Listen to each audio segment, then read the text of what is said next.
Bonjour tout le monde. Bonjour, j'espère que vous allez bien, que vous avez passé une bonne semaine. Avant de prendre ce temps pour louer le roi des rois, j'aimerais qu'on ait une pensée tous ensemble pour Sonia, parce que voilà, je pense que tout le monde a été touché par son décès et elle restera toujours dans nos cœurs, même si voilà, on avait vraiment un contact proche d'elle, hein, tous ensemble, je pense. Euh, c'est difficile, ça nous touche tous, mais nous savons aussi, comme Alexandre le disait dans son message, qu'elle est auprès du Seigneur, et ça on peut n'être que certain, parce que quand on la voyait, elle était toujours souriante, elle venait demander la prière, et elle chantait aussi. En plus, j'aimais bien aussi quand elle priait, même dans sa langue. Le portugais, c'était juste des beaux moments. Je crois qu'on va garder de très bons souvenirs de Sonia. Et aujourd'hui, elle est auprès de Dieu. Et prions aussi pour Agustino, pour la famille, parce que voilà, c'est toujours des moments très difficiles quand on perd et quand on est dans une période de deuil. Et nous savons aussi que les périodes de deuil prennent aussi un certain temps.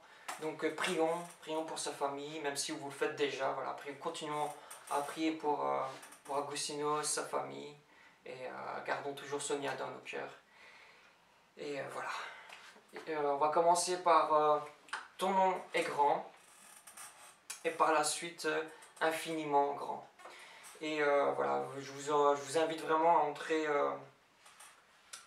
dans ce temps, de déposer vraiment tous les soucis au pied de Dieu, au pied de la croix, vivons ces moments forts avec lui, parce qu'il est merveilleux encore une fois, parce qu'il est grand, parce qu'il ne change pas, et parce que encore aujourd'hui on peut le louer et l'adorer. Merci Seigneur, et chantons-le tous ensemble.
majestueux, oh Dieu, tu es infiniment grand, éternel puissant, roi majestueux, oh Dieu, tu es infiniment grand, éternel puissant, roi majestueux, oh Dieu, tu es infiniment grand, éternel puissant, roi majestueux.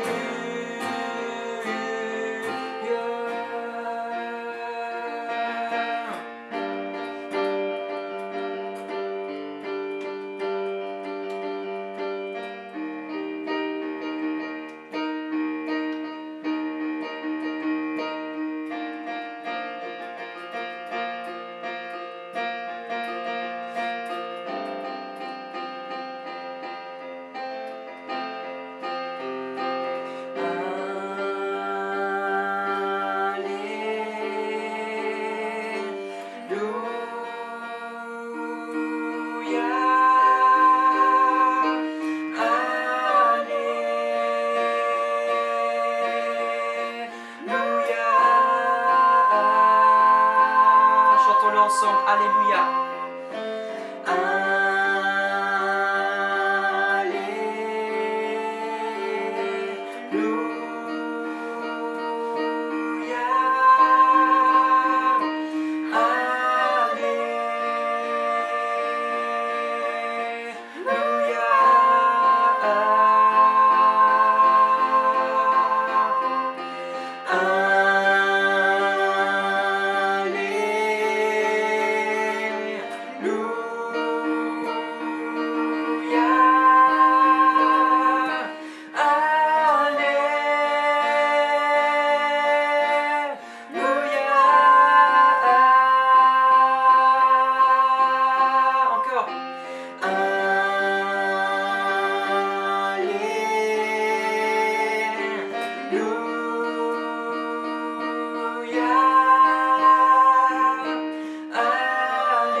Infiniment grand, éternel puissant, roi majestueux, oh Dieu, tu es infiniment grand, éternel puissant, roi majestueux, oh Dieu, tu es infiniment grand, éternel puissant, roi majestueux, oh Dieu, tu es infiniment grand, éternel puissant, roi majestueux.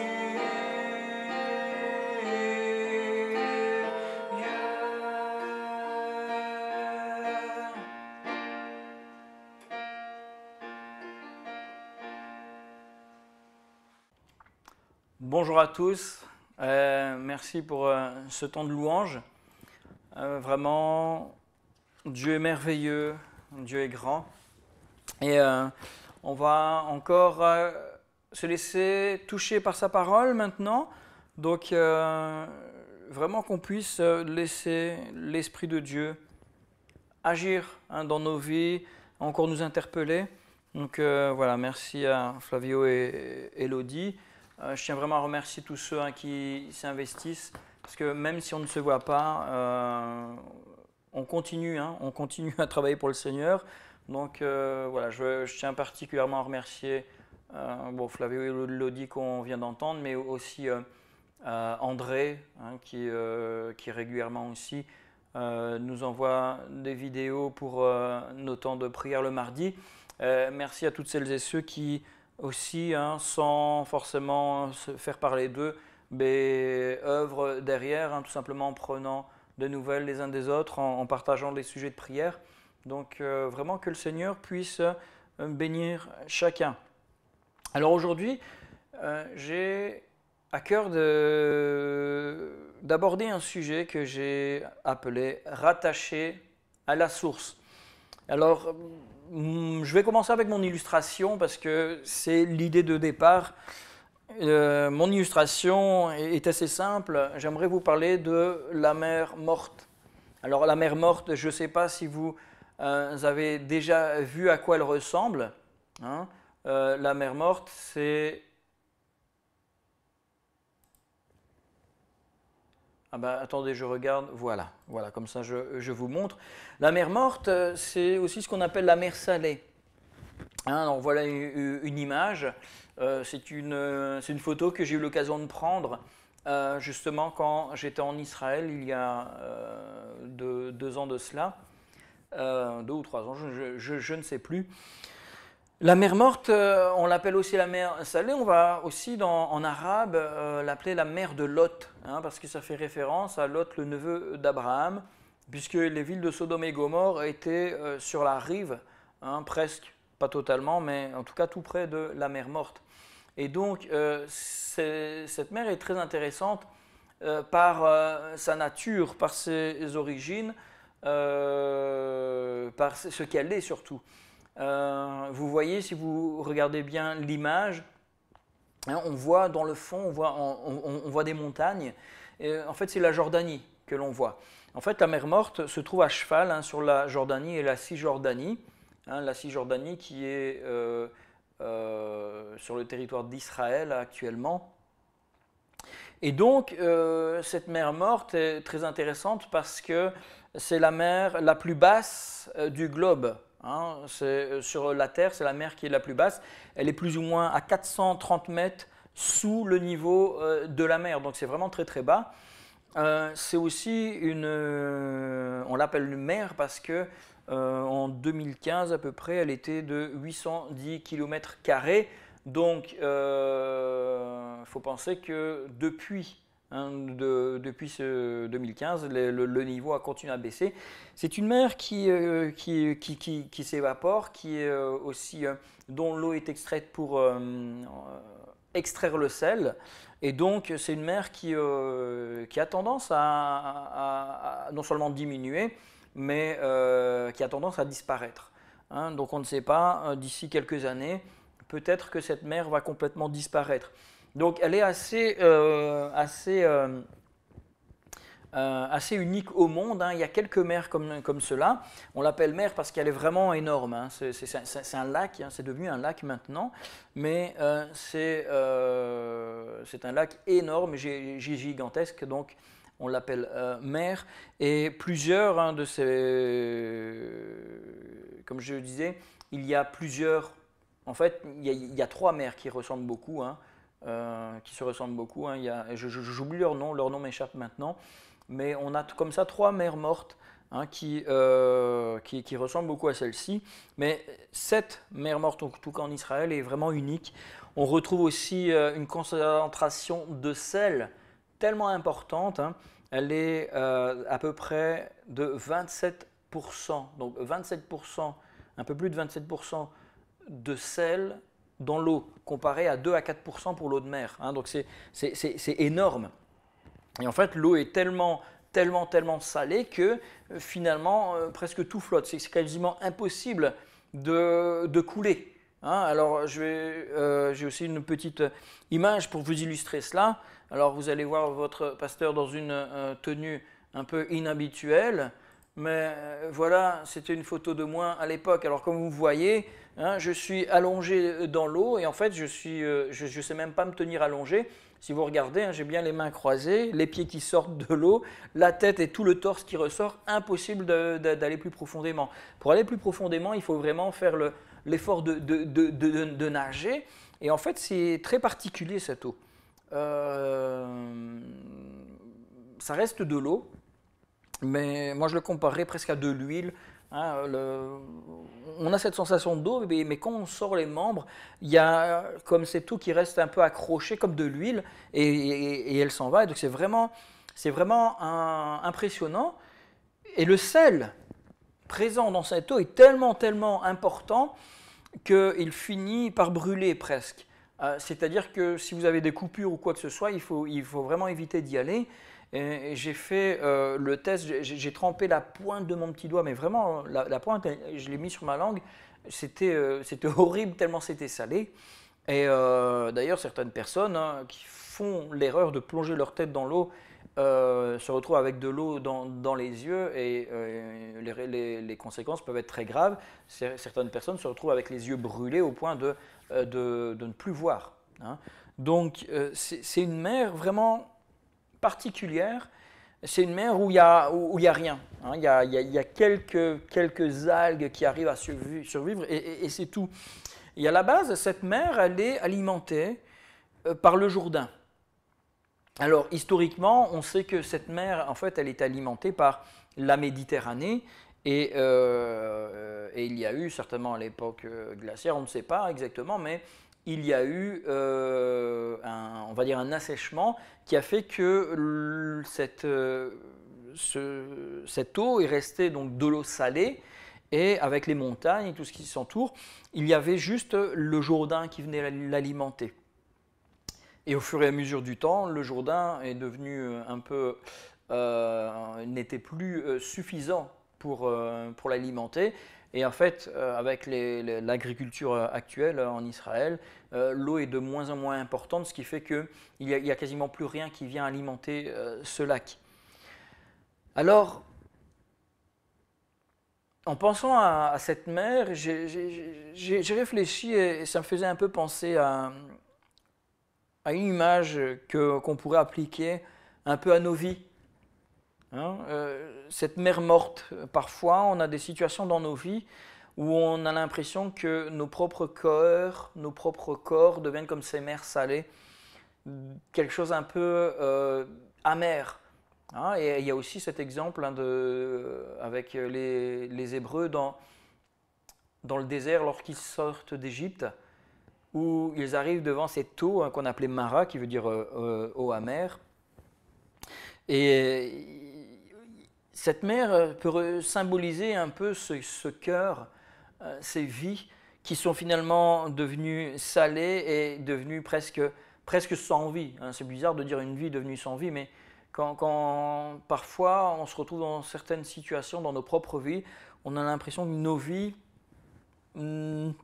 allez, on appelle ça une vie, mais ça n'apporte rien. On est découragé, on ne sait plus quoi, et ça va parfois produire la mort. On a l'impression que tout ce qu'on fait va produire la mort autour de nous. Tout ce qu'on fait va avoir un effet négatif.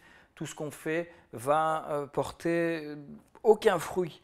Et on va être parfois vraiment totalement découragé. Et finalement, là où je vais faire un lien, et là où je vais diriger cette pensée, c'est que ce qui est à l'origine de cette mort, de ce sel, le sel est bon normalement, mais quand il y en a trop, comme je dis, ça détruit, ça peut avoir un effet néfaste.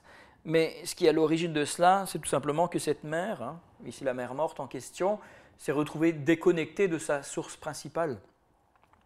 De la même manière, nous aussi, nous pouvons devenir des mers salées comme cela, pleines de mort, pleines de souffrance, parce que nous sommes déconnectés de la source, d'où mon titre, rattaché à la source.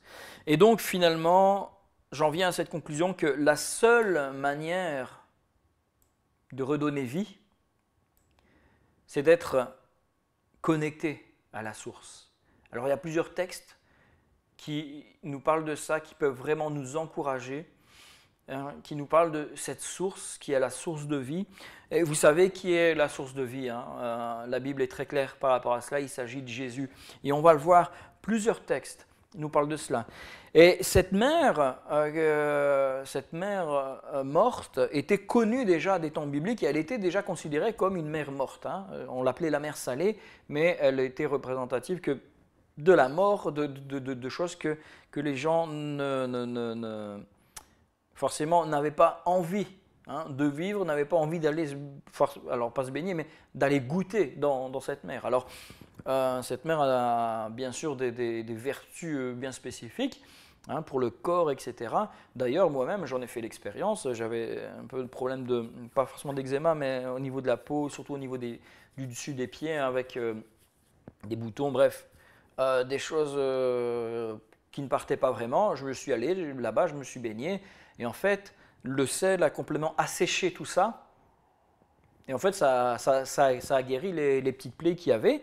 Et finalement, ça a eu un effet positif, mais en un an, j'ai envie de dire, une certaine mort, finalement, qui a desséché toutes ces choses. Et donc, ici, j'aimerais voir avec vous quelques textes qui nous parlent de cette mer qui, un jour, va être transformée. Il y a des prophéties qui nous parlent vraiment de cette mer, et on va les lire. On les retrouve dans l'Ancien Testament principalement, et on va en lire quelques-unes, il y en a plusieurs. La première qu'on va retrouver se retrouve dans le livre de Zacharie au chapitre 14, et on va lire Zacharie chapitre 14, les versets 8 et 9.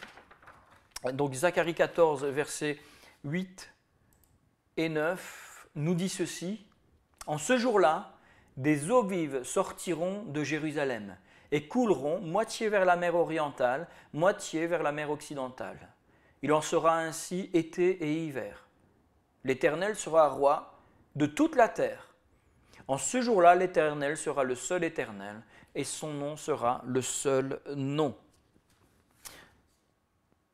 Premier texte, on va lire directement un deuxième texte que l'on trouve dans Ézéchiel.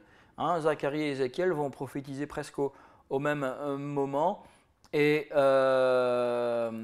va retrouver encore cette prophétie qui va exactement dans le même sens et qui nous dit donc, dans Ézéchiel 47, les versets 7 à 10, « Quand il m'eut ramené, voici il y avait sur le bord du torrent beaucoup d'arbres de chaque côté. Il me dit, cette eau coulera vers le district oriental, descendra dans la plaine et entrera dans la mer. Lorsqu'elle sera jetée dans la mer, les eaux de la mer deviendront saines. Tout être vivant qui se meut vivra partout où le torrent coulera, et il y aura une grande quantité de poissons, car là où cette eau arrivera, les eaux deviendront saines, et tout vivra partout où parviendra le torrent. Des pêcheurs se tiendront sur les bords, depuis en Guédi jusqu'à En Eglaïm. On étendra les filets, et il y aura des poissons de diverses espèces, comme les poissons de la grande mer, et ils seront très nombreux. » J'ai lu ces deux textes parce que... J'ai lu ces deux textes parce qu'ils nous parlent tous les deux de la prophétie où le Messie va arriver, va restaurer toutes choses, et voilà ce qu'il va se passer. On comprend grâce au Nouveau Testament et aux autres prophéties, qu'il s'agit en fait du second retour de Jésus. Ici, c'est un texte à prendre littéralement et aussi symboliquement. Il nous parle de cette eau vive qui sortira de Jérusalem, et donc le premier texte nous parle de cette eau qui ira vers la moitié vers la mer orientale. Alors si on regarde la carte, la mer occidentale, c'est la mer Méditerranée. La mer orientale, en fait, il n'y a pas de mer orientale. La mer orientale, c'est cette mer morte en réalité. On a ces deux textes, qui nous parlent d'une eau qui viendra. Une eau qui viendra d'où? Qui viendra de Jérusalem. Alors très intéressant, on nous parle de cette eau qui sort de Jérusalem et qui descendra et qui viendra arroser l'Occident et l'Orient. Il y a quelque chose de très symbolique là-dedans. Il y a cette notion aussi où Dieu sera le roi de toute la terre. On parle de Dieu qui sera là. Son nom, il n'y aura que lui. Son nom sera le plus grand des noms. L'Éternel sera roi de toute la terre et son nom sera le seul nom. Tiens, c'est intéressant, le Nouveau Testament nous dit qu'il y a un seul nom par lequel on peut être sauvé, c'est Jésus-Christ. Donc ça nous parle du royaume et du règne physique de Jésus sur terre. L'eau, ici, symbolise la vie et amène la vie. Alors on parle même d'un torrent, carrément. Cette eau, c'est un torrent. On a envie de penser au Jourdain, mais ce n'est pas le Jourdain, en fait. C'est de l'eau qui viendra de Jérusalem et qui abreuvera toute cette région-là. le Jourdain n'abreuve pas, comment dire, n'alimente pas Jérusalem. Hein. Donc ici, il s'agit d'une autre source d'eau. Il s'agit de quelque chose d'autre qui va amener la vie. Lorsqu'elle sera jetée, je l'ai lu, lorsqu'elle se sera jetée dans la mer, les eaux deviendront saines. Alors, est-ce qu'il faut le prendre de manière littérale? Je ne sais pas exactement. Hein, je suis honnête avec vous. J'aime à penser qu'il y a quelque chose de littéral à tirer de cela. Mais en tout cas, on peut très vite comprendre la pensée et la répercussion spirituelle de cette parole. Une eau qui viendra, qui abreuvera à la fois l'Occident et l'Orient, donc finalement ça symbolise un peu toute la terre, hein. Peu importe d'où vous venez, cette eau va venir et rafraîchir l'Orient, l'Occident, rafraîchira tout le monde et amènera la vie partout où elle ira. Moi quand j'y pense, ça me fait penser à Jésus aussi, au message de l'Évangile. Lorsque le message de l'Évangile arrive, il coule, il rafraîchit et il donne la vie, il amène la vie partout où il va. Il y a même cette chose que je n'ai pas relevée tout de suite, hein, mais qui nous dit que cette eau va couler et il en sera ainsi été et hiver.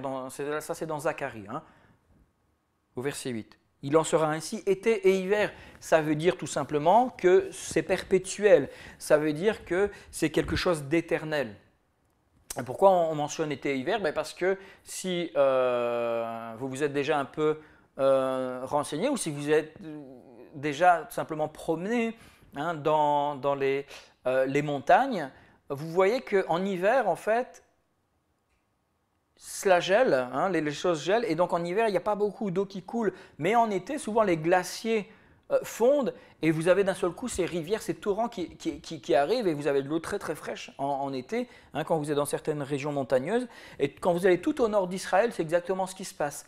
Il y a en fait la rivière Dan qui coule en fait de ces glaciers, de ces neiges éternelles en fait, sur le sommet de la montagne Hermon, qui se trouve au Liban. Et lorsque vous arrivez en période d'été, c'est abondant puisque l'eau coule et vous avez vraiment cette vie, cette fraîcheur qui arrive. Ici, il y a vraiment une symbolique non seulement de l'évangile, mais de tout le ministère de Jésus qui, lorsqu'il arrive, il amène la vie, il assainit les terrains, il assainit la mer et il touche tout le monde. Et cette rivière, cette source est éternelle. Et donc j'en viens ici à une explication de la nature de cette eau de vie. Alors pas de l'eau de vie qu'on boit l'alcool, mais l'eau de vie dans le sens l'eau qui amène la vie, l'eau qui amène son abondance. Et on va lire deux autres prophéties elles se trouvent dans le livre de l'Apocalypse, qui sont très très claires. En fait, les prophéties qu'on a lues ici, elles sont vraiment à mettre en parallèle avec l'Apocalypse. Comme je vous ai dit, il y en a d'autres. Mais nous, on va s'attarder sur ces quelques-unes ici. Et Apocalypse chapitre 21. On va lire quelques versets dans le chapitre 21 et 22. Et le chapitre 21, versets 5 à 7, nous dit ceci. Et celui qui était assis sur le trône dit, « Voici, je fais toutes choses nouvelles. » Et il dit, « Écris, car ces paroles sont certaines et véritables. » Et il me dit, « C'est fait. Je suis l'alpha et l'oméga. Le commencement et la fin. À celui qui a soif, je donnerai de la source de l'eau de la vie, gratuitement. Celui qui vaincra héritera ces choses. Je serai son Dieu et il sera mon fils. » Vous voyez ici, il y a ce lien avec Jésus-Christ qui est très clair, mais avec les textes qu'on vient de lire.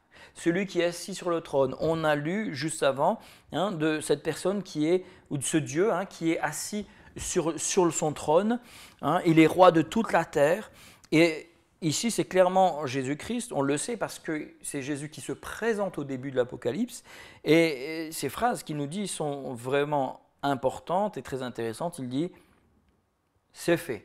Alors, l'expression « c'est fait », en fait, en français, on va pas le remarquer, mais c'est la même chose qu'il dit à la croix. Hein, c'est la même résonance, c'est tout est accompli. Ce que je dis, c'est certain, ça va se passer. Là, ce n'est pas conditionnel. Hein, il y a des prophéties conditionnelles, il y a des prophéties inconditionnelles. Là, c'est une prophétie inconditionnelle. C'est-à-dire que peu importe ce qu'on fait, peu importe nos choix, etc., ce que Jésus déclare ici, ça va se faire. Je ne vous ai pas lu, mais il y a toute la description de la nouvelle terre, lorsque Jésus reviendra, du royaume dans les cieux, de la nouvelle Jérusalem, de la Jérusalem céleste. Hein, et ici, Jésus clôture en disant, voilà, tout ce que tu as vu, tout cela, ce sera fait. Hein, ici, en fait, il fait référence à la Jérusalem céleste, lorsqu'on sera auprès de lui. Je suis l'alpha et l'oméga, le commencement et la fin. C'est Jésus-Christ, on le sait, celui qui fait tout à merveille, celui qui est éternel, il est là de toute éternité, et il fait ce qu'on voit ici. À celui qui a soif, je donnerai cette eau de la vie gratuitement. C'est exactement ce qu'il dira lorsqu'il dit « Venez à moi, vous tous qui êtes fatigués et chargés, et je vous donnerai du repos. » Que celui qui a soif vienne à moi et qu'il boive. Ce qu'il dit aussi à la Samaritaine. Si tu savais qui est celui à qui te demande « Donne-moi à boire », tu lui demanderais toi-même à boire, parce que celui qui boit de cette eau n'aura jamais soif. C'est exactement cela qu'on retrouve ici. Et Jésus ajoute, celui qui vaincra héritera ces choses. Je serai son Dieu, il sera mon fils. Ça, c'est à relire en parallèle avec les premiers chapitres de l'Apocalypse, les fameuses lettres aux 7 églises. Il faut le lire dans ce contexte-là. J'ai fait une suite de prédications sur ce sujet, il n'y a pas très très longtemps, et c'est exactement dans ce contexte-là qu'il faut lire ce message-là. Ici, c'est tous ceux qui vont suivre Jésus, qui vont s'attacher à Jésus, qui vont lui obéir, qui vont le servir et qui vont ne pas le renier jusqu'au bout, ils auront droit à ces choses-là. Ils hériteront du royaume des cieux. Ils seront bénis. Ils auront le repos éternel. Ils auront ces sources d'eau vive. Alors on va lire le texte suivant dans Apocalypse chapitre 22. C'est les 5 premiers versets. Apocalypse 22, les 5 premiers versets qui nous disent ceci. Et il me montra un fleuve d'eau de la vie, limpide comme du cristal, qui sortait du trône de Dieu et de l'agneau. Au milieu de la place de la ville et sur les 2 bords du fleuve, il y avait un arbre de vie, produisant 12 fois des fruits, rendant son fruit chaque mois, et dont les feuilles servaient à la guérison des nations. Il n'y aura plus d'anathème. Le trône de Dieu et l'agneau, le trône de Dieu et de l'agneau sera dans la ville. Ses serviteurs le serviront et verront sa face, et son nom sera sur leur front. Il n'y aura plus de nuit, et ils n'auront plus besoin ni de lampe, ni de lumière, parce que le Seigneur Dieu les éclairera, et ils régneront au siècle des siècles. Ça, c'est une promesse que Dieu nous fait encore par rapport à la vie éternelle qui nous attend, la vie dans son royaume céleste. Alors, je vais parler du royaume terrestre, ce qu'on appelle le millénium, mais on va retrouver aussi ces choses-là où Jésus va ramener l'ordre, va ramener la paix, on va régner avec lui. En tout cas, ce qui est certain ici, c'est que c'est Jésus qui parle. Jésus est celui qui parle dans les 2 textes qu'on vient de lire. Jésus est finalement ce Dieu que l'on voit, cet éternel qui nous parle dans Zacharie, au chapitre 14, verset 9. Et ce qui est intéressant, c'est qu'on voit d'où vient cette eau. Elle vient du trône. Elle vient de l'autorité de Christ. Elle vient de Christ lui-même en réalité. C'est Jésus qui donne cette eau de la vie. C'est Jésus lui-même qui est cette eau, puisqu'il est la source. Il est celui qui donne la vie à toute chose. C'est intéressant aussi parce que, je ne sais pas si vous avez fait attention, mais autour de ce fleuve, alors il y a aussi encore d'autres textes qui nous parlent des arbres magnifiques qui portent du fruit dans l'Ancien Testament. On nous parle de ça, de ces arbres magnifiques qui grandiront, qui porteront du fruit, cette herbe verdoyante autour de cette source, sur les rives de cette source. Et ici, dans l'Apocalypse, on a cette même vision, mais avec cette précision de cet arbre, qui est placé sur les rives, sur le bord du fleuve. C'est l'arbre de la vie, l'arbre de la vie éternelle, le même arbre qui permettait à Adam et Ève de vivre éternellement, ce même arbre se retrouvera ici sur les bords de la rive. Cet arbre qui produit 12 fois des fruits, donc tous les mois. Ça veut dire, encore une fois, c'est la même chose. C'est éternel, c'est quelque chose qui ne va pas avoir de fin. Et alors, c'est ça que je voulais surtout relever, parce qu'il y a cet arbre, Jésus est aussi, il est à l'origine de cet arbre, et c'est cette eau que Jésus donne, en fait, qui nourrit cet arbre, cette eau qui irrigue cet arbre. Donc finalement, tout est lié, tout nous ramène à Christ, tout nous ramène à l'agneau immolé, le trône où siège Dieu, où siège le trône de Dieu et de l'agneau. C'est ça, je voulais reprendre l'expression exacte. Le trône de Dieu et de l'agneau. De là sort cette eau de la vie qui est limpide comme du cristal. Ça nous parle de la pureté.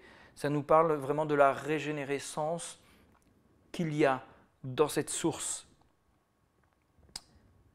J'ai fait exprès de lire aussi les versets 4 et 5 parce qu'il y a cette référence. Et son nom sera sur leur front. Le nom de Jésus sera sur le front de tous ceux qui lui appartiennent. C'est à mettre en lien avec ce chiffre de la bête, où tous ceux qui adoreront la bête recevront le nom de cette bête sur le front et sur la main. Encore une fois, ici, il s'agit de l'adoration, de la soumission, de cette obéissance presque aveugle, soit à la bête, soit à Dieu. On ne peut pas dire « je suis totalement libre, j'ai aucun maître ». Non, tu es soit serviteur de Dieu, soit serviteur du diable. Tu n'as pas le choix. C'est ce qu'on retrouve ici. Et tous ceux qui auront accepté Jésus-Christ auront le nom de Jésus sur leur front. Ils auront le nom de Dieu. Ça veut dire qu'ils auront l'identité de Jésus même gravée en eux. Ça fera partie intégrante de leur personnalité. Les Juifs avaient sous l'ancienne alliance la circoncision. Nous aurons, j'ai envie de dire, un tatouage sur le front. Je ne pense pas que ça va prendre littéralement, mais c'est vraiment l'idée que là où se trouve ton esprit, le siège de ta pensée, le siège de ta réflexion, là va être Christ, là va être enraciné, ça va être sur toi. Et c'est pour ça que je pense qu'il n'y avait pas de meilleure image que l'image d'avoir cette marque sur le front. L'idée aussi, quand quelqu'un a quelque chose sur le front, on ne peut pas le louper. Sauf si on vient et on couvre le front, mais normalement, je l'ai au milieu du visage. Et c'est un peu l'idée, c'est que lorsqu'on va nous regarder, on verra Christ au milieu de notre visage. C'est ça l'idée, c'est ça l'idée qu'il y a derrière. Et donc finalement, tous ceux qui seront abreuvés par cette rivière éternelle, cette rivière qui donne la vie, seront bénis éternellement, seront rafraîchis éternellement, auront la vie éternelle. Et la dernière phrase aussi est très très intéressante, c'est qu'il n'y aura plus de nuit, ils n'auront besoin ni de lampe ni de lumière parce que le Seigneur Dieu les éclairera et ils régneront au siècle des siècles, donc pour l'éternité. C'est Dieu qui va nous éclairer. Encore une fois, on peut le voir juste d'une manière littérale en disant il n'y aura plus de nuit, il n'y aura que de la lumière tout le temps et c'est Dieu qui va éclairer. Mais si on regarde la portée spirituelle, moi j'aime bien toujours essayer de comprendre le symbolisme et voir la portée spirituelle de chaque parole, même si elles peuvent être littérales. Spirituellement, c'est très clair, c'est que c'est Dieu qui va nous éclairer continuellement. Nous avons le Saint-Esprit qui nous éclaire sur le sens des Écritures. Et à ce moment-là, c'est Jésus qui nous éclairera continuellement sur toute chose. Ça veut dire qu'il n'y aura plus d'obscurantisme spirituel, il n'y aura plus de choses qui ne seront pas claires. Dieu révélera tout, nous saurons tout, Dieu sera notre lumière, c'est lui-même. Donc, celui qui a donné la loi, qui a donné l'évangile, qui a donné la Bible, sa parole, c'est lui-même qui nous expliquera. Alors là, moi, je serai le plus heureux parce que c'est celui qui a inspiré sa parole qui va nous donner le sens de sa parole. Et alors là, je dis merci Seigneur parce que tout deviendra clair. On aura la réponse à tout. On n'aura plus de questionnement non plus. Et on l'a lu, il n'y aura plus d'anathème, il n'y aura plus de choses, il n'y aura plus de choses qui font souffrir, plus de choses qui font souffrir Dieu. On sera dans la paix, on sera dans la joie continuelle. Alors merci Seigneur, accrochons-nous à ces choses-là. Mais j'ai envie de dire aussi, ne nous arrêtons pas à la vie future. C'est souvent le piège, on pense à ce qui nous attend plus tard et on ne réalise pas que ces choses, on peut déjà les vivre maintenant. On peut déjà les vivre maintenant parce que finalement, Dieu nous a donné déjà à travers Jésus-Christ la vie éternelle. Finalement, de Jérusalem, cette eau vive coule déjà puisque Jésus est venu sur terre. Jésus a été crucifié à Jérusalem. Jésus est venu là où on en avait le plus besoin et il nous a donné tout ce dont nous avions besoin. Et donc, il est cette source déjà maintenant. N'attendons pas en disant « Ah, peut-être qu'un jour je bénéficierai de ça ». Non, déjà maintenant je peux en bénéficier. Donc déjà maintenant je veux faire cet effort de dire « Seigneur, peut-être que dans ma vie je me sens un peu comme cette mer morte, salée, dégoûtante, qui produit même la mort. Je veux me rattacher à toi. Je veux me rattacher pour bénéficier à nouveau d'un rafraîchissement, retrouver cette vie intérieure. Et donc, ma conclusion pour nous aujourd'hui, c'est quoi? C'est tout simplement que si nous sommes déconnectés de Christ, nous devenons comme cette mer morte. Si nous sommes déconnectés de la source, nous devenons comme cette mer qui peut être intéressante à visiter, mais qui ne produit aucune vie, qui est appelée à mourir, à disparaître. Si je veux retrouver la vie, ou ne pas la perdre, tout simplement, je dois me connecter à Christ quotidiennement. C'est la mise en garde qu'on a dans les premiers chapitres de l'Apocalypse, les chapitres 2, 3, 4, j'ai plus les chapitres en tête exactement, mais c'est la mise en garde. Nous devons rester connectés à Christ. Nous devons nous concentrer sur l'essentiel et laisser son esprit jaillir, nous renouveler, nous rafraîchir. Et être connecté à Jésus, c'est comment? C'est quoi? Parce que vous allez me dire, c'est bien de dire être connecté à Christ, mais comment je le fais? Comment je le mets en pratique? C'est demeurer dans sa présence. C'est demeurer dans la présence de Dieu. Comment je demeure dans la présence de Dieu? Là aussi, je me répète beaucoup, mais demeurer dans la présence de Dieu, c'est tout simplement prendre du temps à lire sa parole, prendre du temps avec Jésus, prendre du temps dans la prière, prendre du temps tout simplement à chaque moment, tiens, quand j'ai une décision à prendre. Tiens Seigneur, qu'est-ce que tu en penses? Quand je fais quelque chose, c'est se dire, Seigneur, c'est pas facile, mais allez, je le fais pour toi, parce que peut-être que personne ne voit, mais toi tu vois, et j'ai envie que tu sois fier de ce que je suis en train de faire maintenant. C'est toujours se connecter à Christ, peu importe ce que nous faisons, nous pouvons toujours nous tourner vers Dieu. J'aime cette pensée,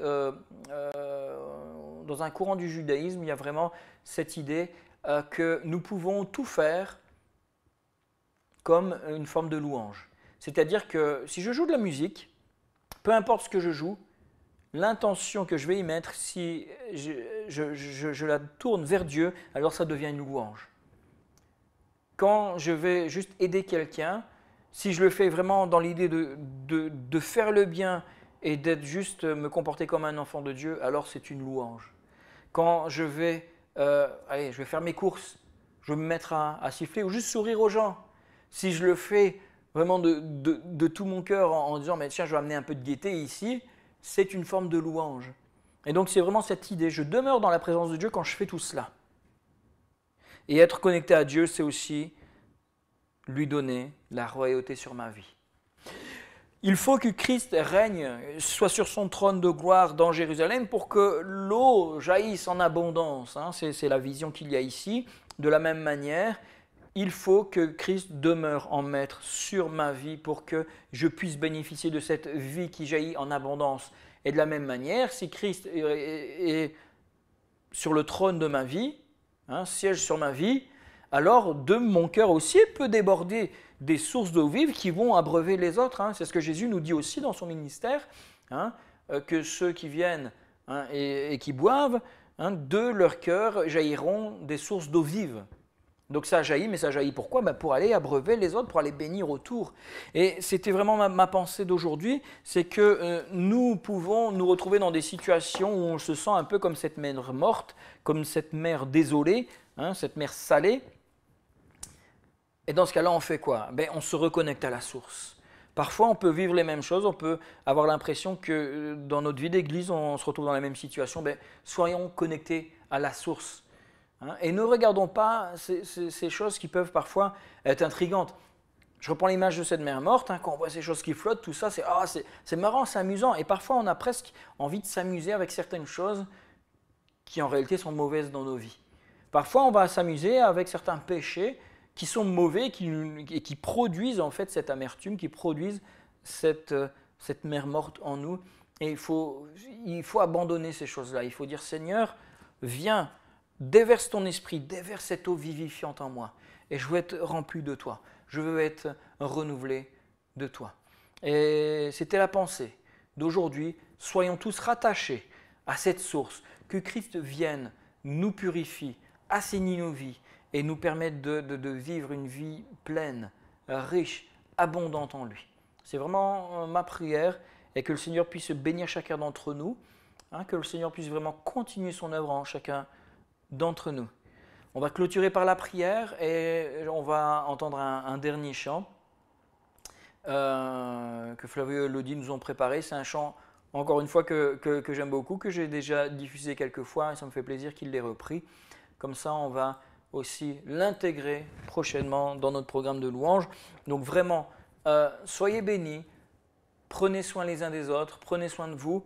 Hein. J'attends les nouvelles directives comme tout le monde. Hein. On verra si on pourra se retrouver prochainement ou pas. On verra comment les choses vont se passer, mais vraiment que le Seigneur nous garde. Je vous enverrai des petites informations hein, de temps en temps. Dès que j'en ai, en fait, c'est parce que je n'en ai pas. C'est pour ça que je ne vous dis rien, parce que je n'ai pas plus d'informations pour l'instant. Là aussi, je suis fort pris avec le travail à côté. Hein. Donc, les cours, tout ça. Donc, c'est vrai que je ne vous contacte pas beaucoup en ce moment, mais c'est parce que je suis débordé avec le travail. Donc, je continue à penser à vous. On prie pour vous vraiment. Hein, mais continuons à prendre soin les uns des autres. Et si vraiment vous avez besoin, n'hésitez pas, appelez-moi. Hein, dès que je peux, moi je réponds dès que je peux. Et, ou envoyez-moi un message vraiment.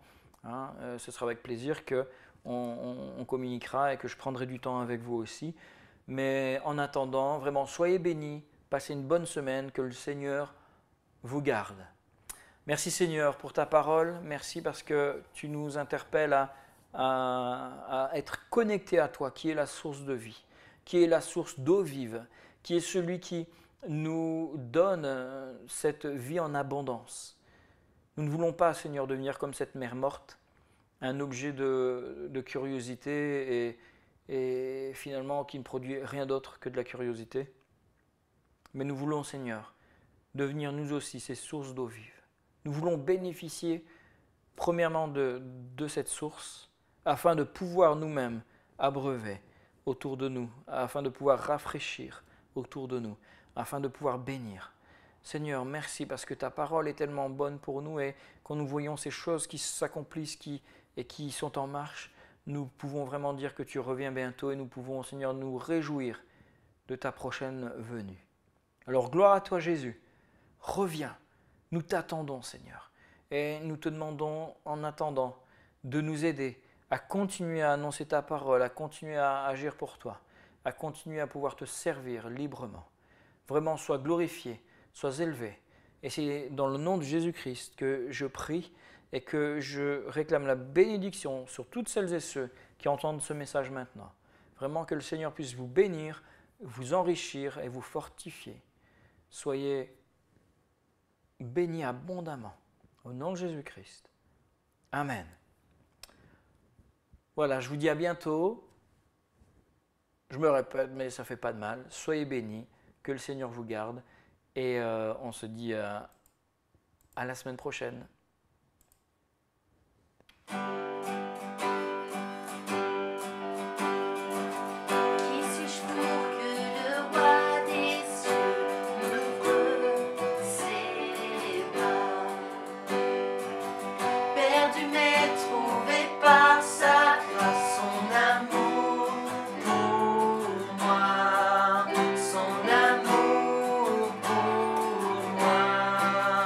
Il m'a livré.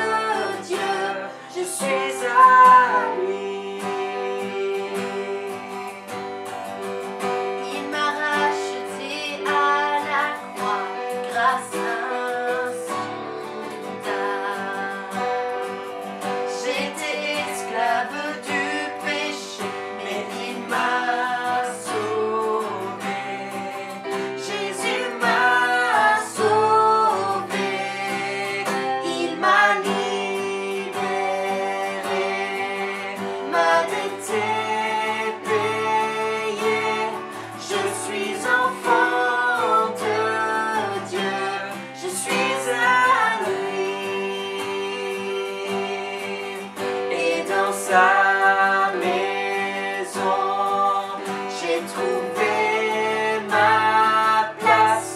Je suis enfant de Dieu, je suis à lui. Je suis choisi et affranchi. En toi je sais qui je suis. Tu es pour moi, pas contre moi. En toi je sais qui je suis. Je suis choisi et affranchi. En toi je sais qui je suis. Tu es pour moi, pas contre moi. En toi je sais qui je suis. En toi je sais qui je suis. Il m'a libéré, ma dette est payée. Je suis enfant de Dieu, je suis à lui. Et dans sa maison, j'ai trouvé ma place. Je suis enfant de Dieu, je suis à lui. Je suis choisi et affranchi. Je suis choisi et affranchi. En toi je sais qui je suis. Tu es pour moi, pas contre moi. En toi je sais qui je suis. Je suis choisi et affranchi. En toi je sais qui je suis. Tu es pour moi, pas contre moi. En toi je sais qui je suis. Oh, en toi je sais qui je suis. Il m'a libéré, ma dette est payée. Je suis enfant de Dieu, je suis à lui. Et dans sa maison, j'ai trouvé ma